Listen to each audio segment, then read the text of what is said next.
1952 में काजरोलकर ने उनको बॉम्बे में हराया और 54 में उनको आपके नज़दीक भंडारा है, भंडारा से बोरकर ने हराया। बाबा साहब अम्बेडकर के लिए खुद चुनाव जीतना, पार्लियामेंट में पहुंचना मुश्किल हो गया था। लेकिन 1946 में बाबा साहब अम्बेडकर ने सोचा कि मुझे कॉन्स्टिट्यूएंट असेंबली में जहां संविधान बनेगा वहां पहुंचना जरूरी है, लेकिन महाराष्ट्र के लोग तो उनको नहीं पहुंचा सकेंगे, देश में और जगह भी नहीं पहुंचा सकेंगे। इसलिए बाबा साहब अम्बेडकर को बंगाल जाना पड़ा।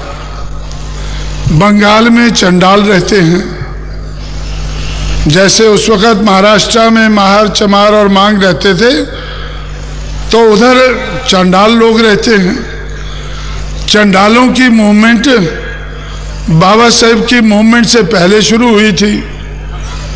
उनकी मूवमेंट में जो मैंने बाद में स्टडी किया, उस मूवमेंट को चलाने वाले हरिचंद ठाकुर, गुरुचंद ठाकुर थे और उन्होंने अपने लोगों को पढ़ने लिखने के मामले में और दूसरे मामले में काफ़ी उठाया। और चंडालों की मूवमेंट में जब बाबा साहब अम्बेडकर प्राइमरी स्कूल में पढ़ते थे, उस साल पहला चंडाल बैरिस्टर बनके इंग्लैंड से वापस आया। इतनी मूवमेंट उनकी देश में अगर मनुवाद के आधार पर गिराए हुए लोगों की अगर सबसे बड़ी मूवमेंट 19वीं सेंचुरी में थी तो वो चंडाल लोगों की थी।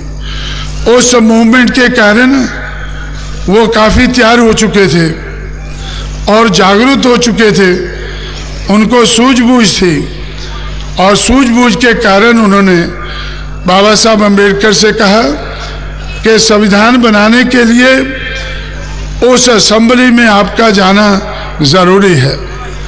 अगर आप दूसरी जगह से चुनकर नहीं आ सकते हैं, अगर महाराष्ट्र के लोग आपको चुनकर कॉन्स्टिट्यूएंट असेंबली में नहीं भेज सकते हैं, तो आप बंगाल में आए।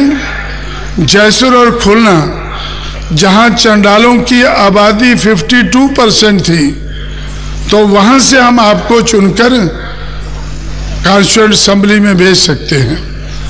तो इस तरह से 1946 में बाबा साहब अम्बेडकर चुनकर संविधान बनाने वाली असेंबली में पहुंचे।